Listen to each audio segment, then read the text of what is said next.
Have you ever wanted to merge things together from Thingiverse to make things like this? In this video, I'll show you how.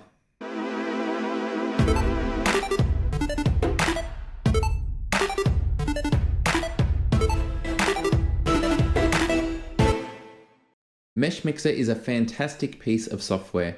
It's completely free and the things you can do with it are broad and powerful. In this video, I'm going to take 4 different free STLs off Thingiverse and merge them together to make a griffin. You'll be able to apply the techniques you see here to create your own custom creations.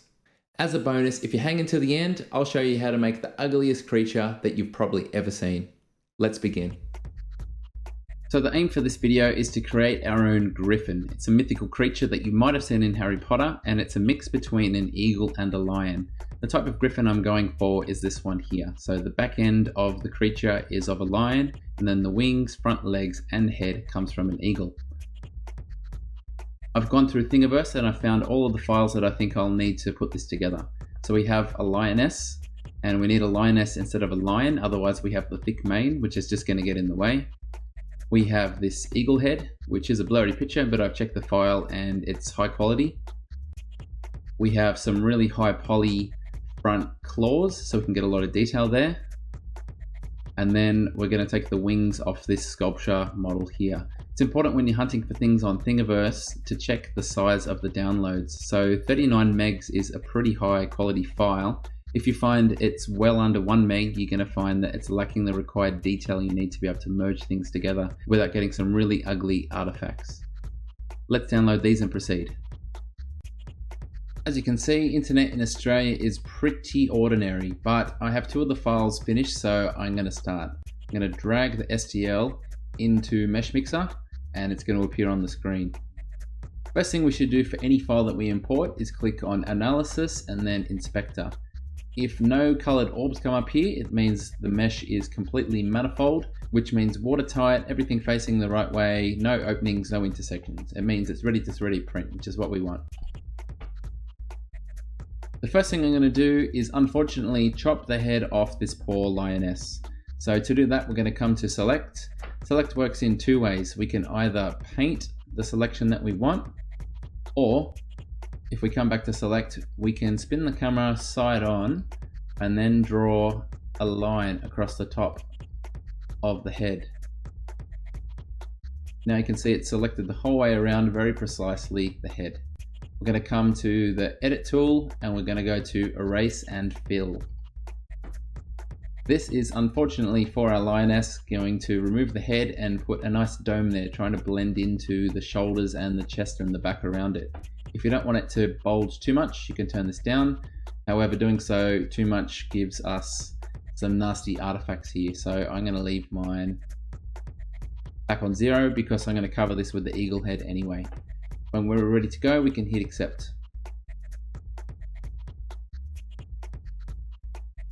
Now I would like to note that Meshmixer is prone to crashing when we're working with files like this, so it's a good idea to save your file and save regularly.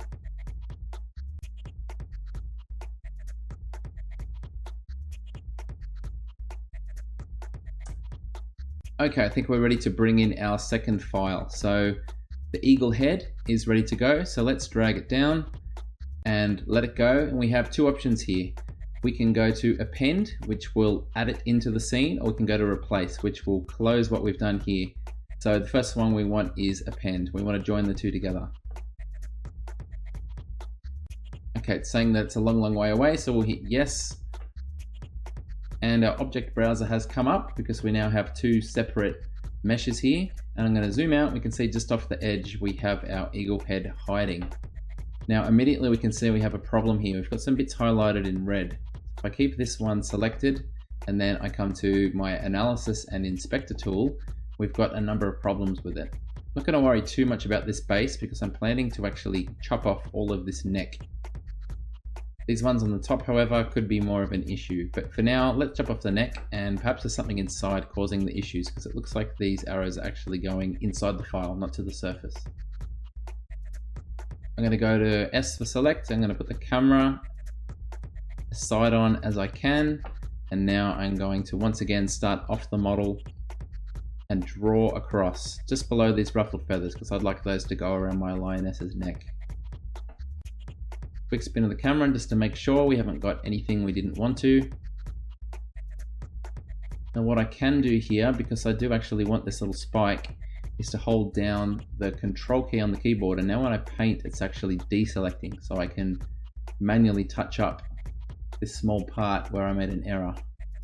I'll just fix this other side. That looks pretty good. One more little portion here.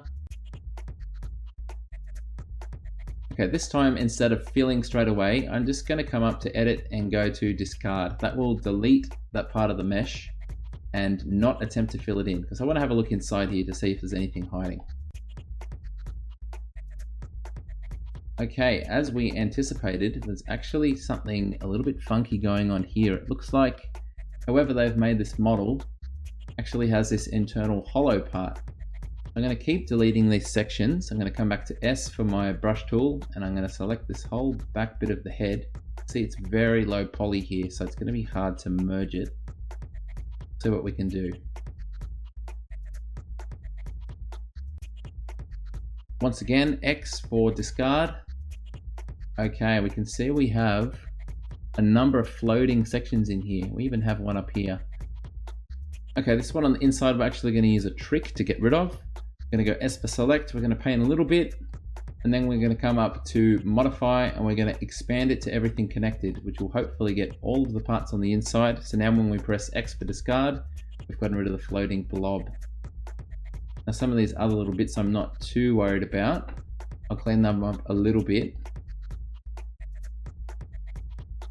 But we're going to do a remeshing feature on this very soon, so it's not vitally important to get this right at this stage. I think that'll do for now.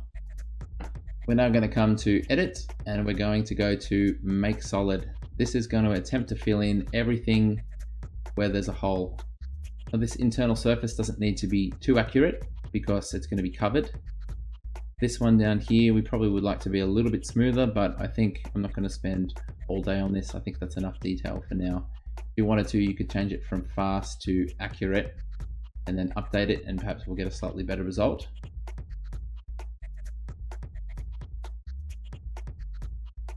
That one looks a little bit cleaner on this section, so I will accept it.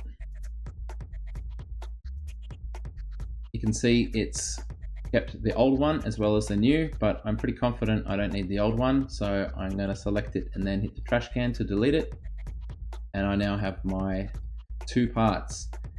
I'm going to save since that works nicely.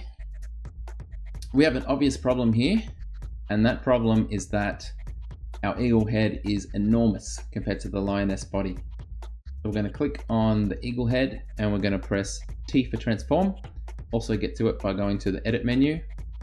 And now we're going to rotate it around and scale it into size. So controlling the camera is vitally important here. I'm going to rotate this one to the rough position. And then you can see I have a green and a blue arrow and then a triangle in between. If I click and drag on the triangle, it's going to make it so it's only moving in the two arrows next to it. So that means in this case, I can't accidentally move it in and out of the screen and lose my position. So it is enormous, but that's okay because our next step is to find this little white cube in the middle. This will scale uniformly. If we select one of these other little squares, you can see that it's scaling but in that direction only. Whereas if we come to the white one and then drag the mouse down, we're able to scale the whole object uniformly, which keeps the proportions. Okay, we're starting to get a little bit closer.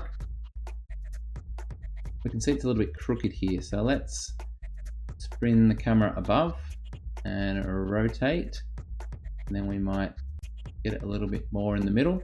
If you're having trouble like I am here because it's snapping too far, while you're holding down the arrow with your mouse, you can press up and down on the keyboard to change how fine the increments are.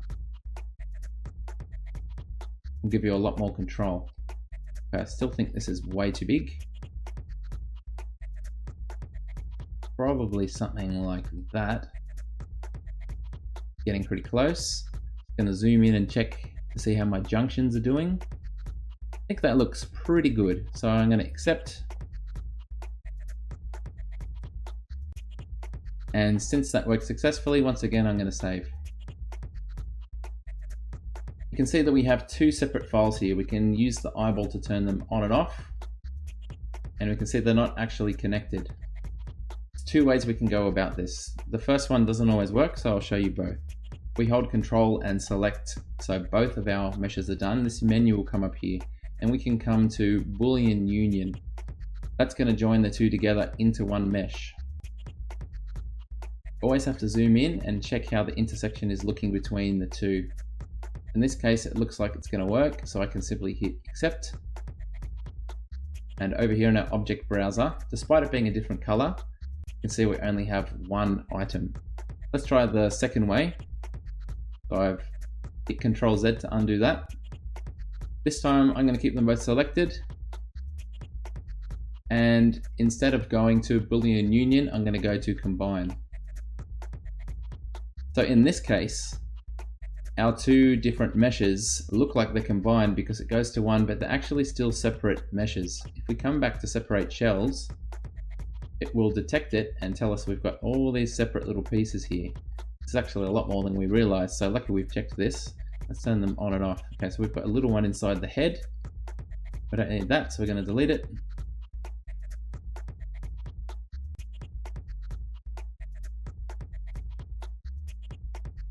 I believe these are remnants of the bits we failed to get in the head, so that's probably a pretty efficient way to do it.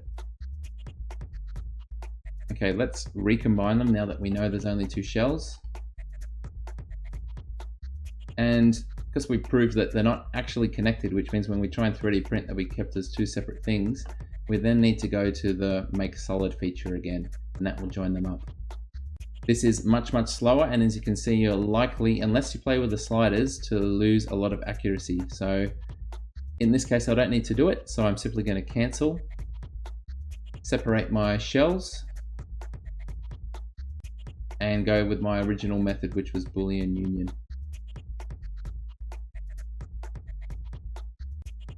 Okay, so far I'm pretty happy with that. Save once more. And let's bring in some wings. Eagle sculpture. Now this is the first of our really big files, but we will append once again, so we're not losing all the work we've already done. Okay, now this is enormous. I think the first thing we're going to do before we do anything else is to reduce the mesh count so this is a lot easier to work with. So to do that, we're going to press S4 select, and because it's over here on the side selected, we can now go select all, which the keyboard shortcut for is Control A. You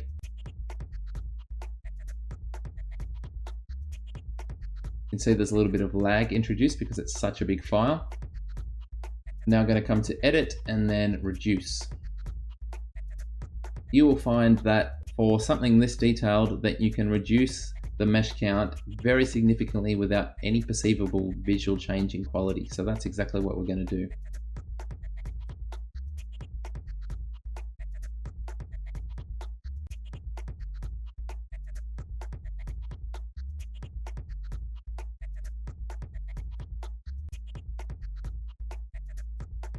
All right, as a percentage, I think it's safe to go quite low. If we go something like 30%, I think we'll find that it still does a really good job for what we're after.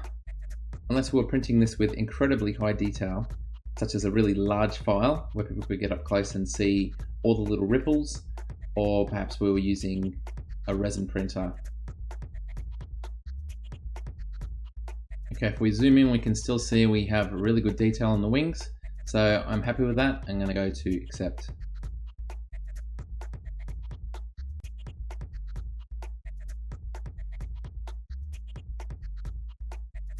Okay, that's finally done. I can clean my selection.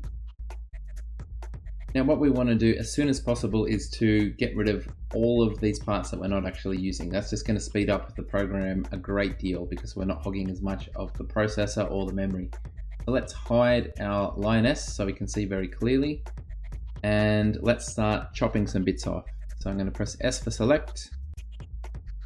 I'm going to come across and remove the head first. I'm going to press F for erase and fill. That looks fine. S for select once again.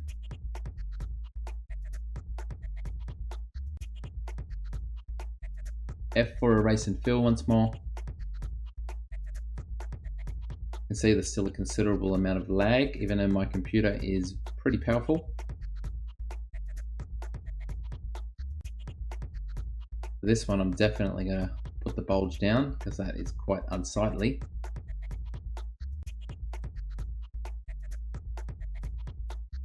You can see we've got some red bits which are indicating errors, so let's go to Analysis, Inspector, and see if we can fix those up. Okay, I think that looks absolutely horrible, but it should be enough to achieve what we want to achieve. So let's turn back on the lioness and let's save. Time for some more transforming. We'll make sure we've got the eagle wing selected, press T for transform. First thing I'm going to do is come from the top and use this handle here to get it facing the right direction. Now I'm going to come from the side and come downwards and back. We can see this is far too big, but we're going to scale it very soon. Still got a little bit too much angle here. Just tweaking bit by bit until it's pretty close. Okay, now we're ready to drag the white cube to do our uniform scale.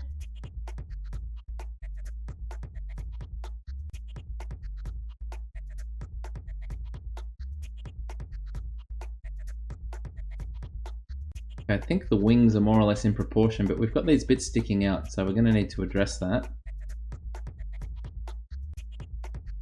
Okay, that's not too bad at all, so I'm going to accept that.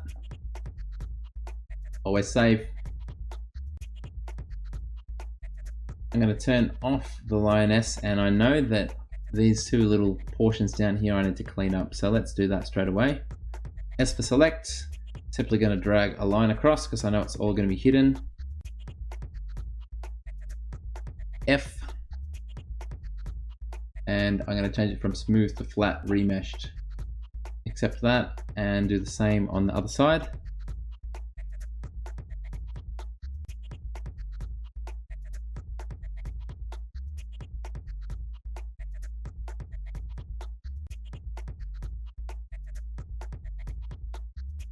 Let's clear that and just double check we've got no errors.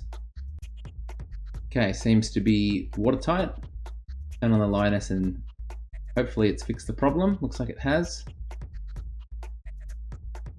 Let's join these two together and then move on to the front legs. Since we have two watertight models, we should just be able to use our Boolean union once again. That looks pretty good. Generally, if there's a problem, you'll notice there's black and red bits on the actual junction.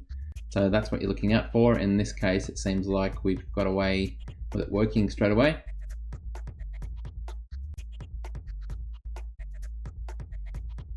Excellent, let's save once again. We're having a really good run, 0 crashes so far. Let's bring in the front legs.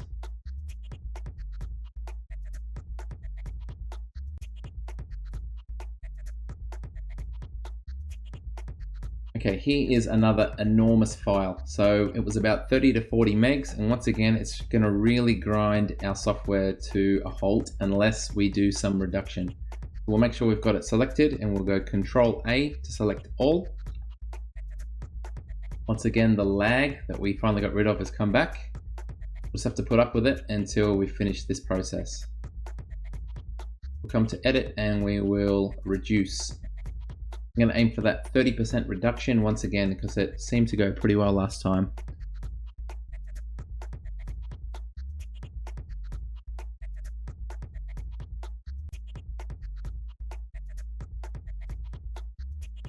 Okay, that's now finally done and hopefully the program works a lot faster once again.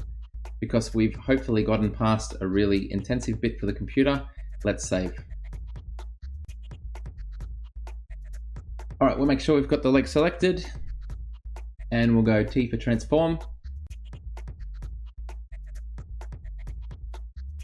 Let's start modifying it.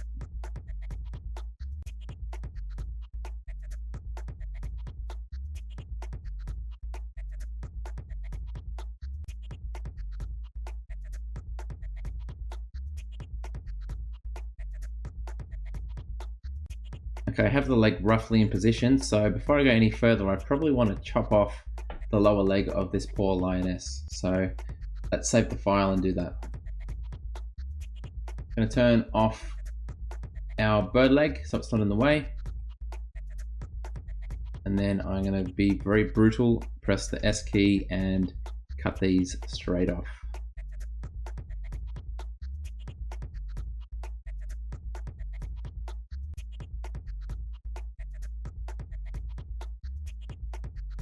I'm feeling sorry for it, but it is necessary. We have the problem where to get the claw roughly in the right size, the wrist of this is quite small, so we're going to have to do some shaping to get what's left of the arm to match on the lioness. Okay, the sculpting tools are one of the most powerful things in Meshmixer. After we select sculpt, we can see all of the ones we have here, and like with the select tool, holding down control will do the inverse. So for instance, the one that flattens, if you hold it down, it should get something similar to inflate. Or if we hold control down while we're inflating, it will do a concave bulge back on the other side. Well, let's try the flatten one first and see if we can thin out these areas around the side. We need them to be a lot skinnier. See, it's actually doing a good job of cleaning up the mesh where we did some chopping there. That's worth doing it for that reason alone. Turn up the strength.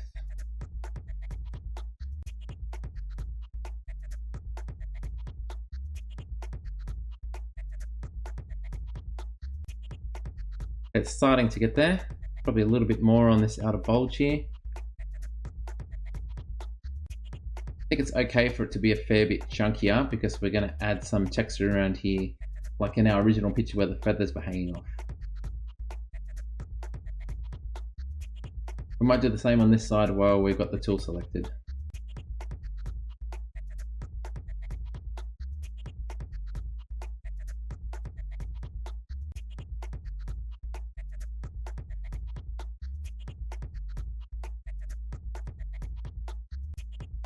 Okay, I think that's about as close as I can get it for now. What I'm going to do before I proceed any further is to mirror this leg to the other side, because I think I'm going to have it at a slightly different angle to make it look a little bit more dynamic.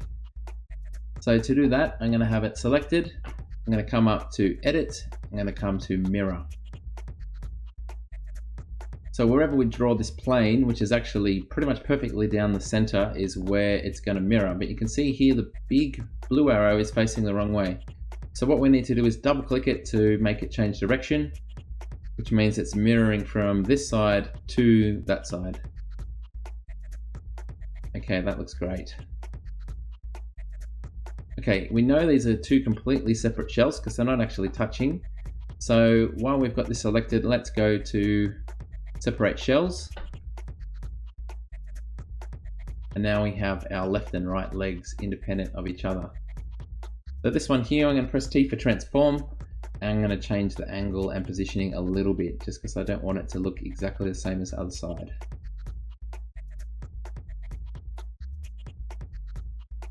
Okay, clearly the junction between the upper leg and the lower leg is looking pretty terrible. So there's one more step I want to do to finish my Gryphon, and that is using the brushing and sculpting tools once again. So let's save our file and get that done.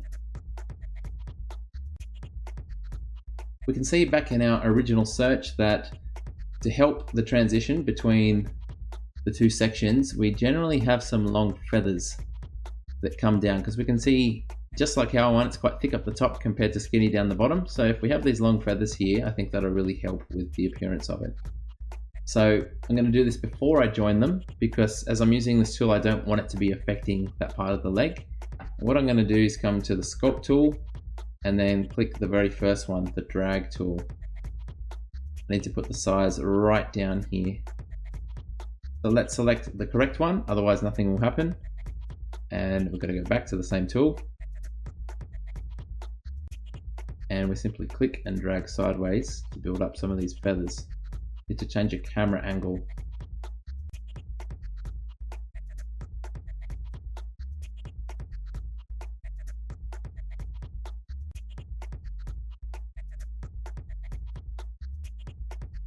So what What I'm trying to do is to make them stick out less and less as I move up the leg, because I want it to blend in. I don't want to be sitting here all day drawing these little appendages. And we can see on the underside we're severely lacking. To address that, let's experiment with a different brush. There's actually one called a spike brush, so let's see what it does. Right now I'm just doing a bunch of random clicks and it seems to be adding in the little spikes like I want. Just trying to rough it up as much as I can.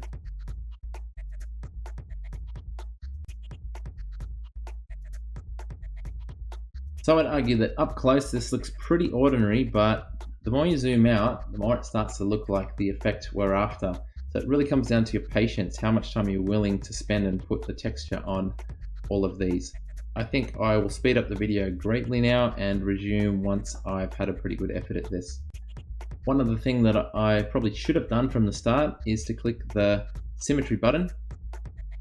That draws a line down the middle and it means whatever I paint on one side happens to the other. So let's do an example of this here. You can see here as I add my texture, the exact same thing is happening on the other side. If you want it to look really irregular and organic, it's probably not the best thing. But if you're doing something quick and rough like this, it'll probably help you save a bunch of time.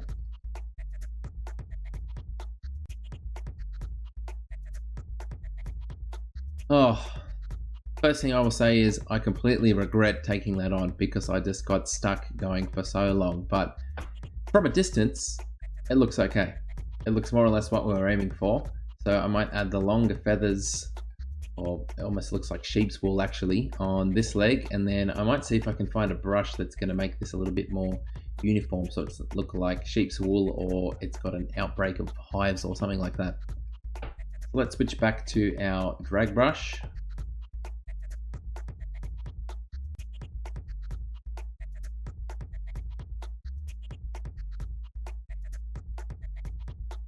I think that's about as much as I can handle without going completely insane. So I'm going to move on and I'm going to join the legs to the body. So I'll do them one at a time. I'm going to hold down Control, click it so I have two, and then I'm going to go to Boolean Union. Hopefully our success continues here.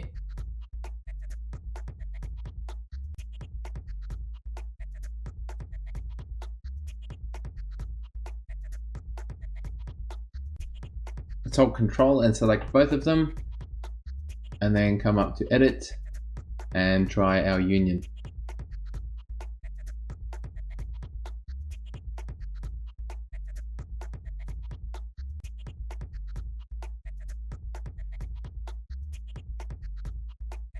Okay, we have our preview. It looks pretty good, so let's click Accept. And finally, our model should be all one piece.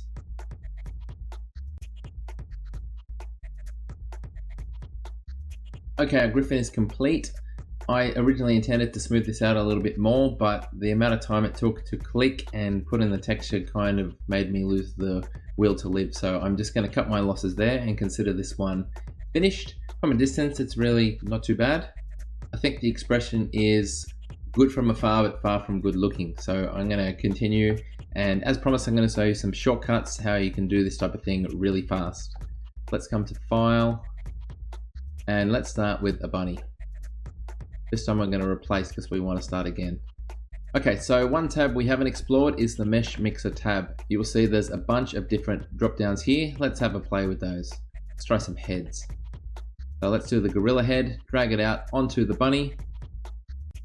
And you can see it's placed it and it's merging it in all in one motion. So instead of placing it, positioning it, and then merging the two together, in this Meshmixer mode, it does it completely by itself. So if I click and drag this disc, I can rotate. The arrow scales up and down. The ball in the center is positioning. This last one here doesn't seem to really do much at all. So other things you might want to do is flip. For instance, if you're putting out a left arm, you can place it and then drag out the same arm again and click flip and it will become a right arm. We can see that everything is joined together and there's still only one object. By deleting the existing features and then adding in your own ones, you can make things that are pretty horrendous to look at. How horrendous? Well, let me show you. This abomination is the ugliest thing I've ever made. Started life as a gorilla, then I got an ostrich head, it's got some big ears. I used some brushes to do eyes, a nostril, and a mouth. Didn't stop there, I put some udders underneath, and on the back it's a true smartass because its bum cheeks are actually Albert Einstein's face. So I created this one in a competition with my students to see who could make the ugliest creation in 1 hour, and I think it's pretty obvious that I would have comfortably defeated them. I exceeded their wildest expectations. So there you have it, all the steps you need to get creating your own custom creature. Time to get on Thingiverse, download some models, and be truly creative. See you next time. G'day, it's Michael again. If you liked the video, then please click like. If you want to see more content like this in future, click subscribe, and make sure you click on the bell to receive every notification. If you really want to support the channel and see exclusive content, become a patron. Visit my Patreon page. See you next time.